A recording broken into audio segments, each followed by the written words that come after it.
ज़ुल्क़रनैन ने सारी दुनिया का सफ़र किया था, और जब वो दो पहाड़ों के दरमियान एक दर्रे पर पहुंचे तो मकामी लोगों ने उनसे इल्तिजा की कि ए ज़ुल्क़रनैन, आजोज और माजोज मुसलसल हमारे इलाकों पर चढ़ाई कर रहे हैं, हमारी फसलों और हमारे बच्चों को तबाह कर रहे हैं, तो क्या आप हमारे और उनके दरमियान दीवार बना देंगे?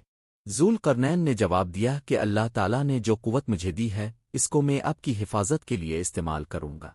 उन्होंने पहाड़ों के दरमियान एक ऐसी मजबूत अजीम और ज़बरदस्त दीवार तामीर कराई कि आजोज और माजोज इसको ना तोड़ सकते थे और न ही इसको पार कर सकते थे।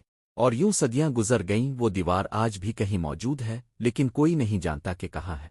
कुछ लोगों का मानना है कि यह क़फ़क़ाज़ के पहाड़ों के दरमियान वाक़ है, जबकि बाज़ लोगों का ख्याल है कि यह तुर्किस्तान के करीब वाक़ है। कुछ लोग ये भी कहते हैं कि यह ज़मीन की गहराइयों में कहीं छुपी हुई है। फिर भी एक बात यकीनी है कि वो दिन ज़रूर आएगा जब ये दीवार गिर जाएगी।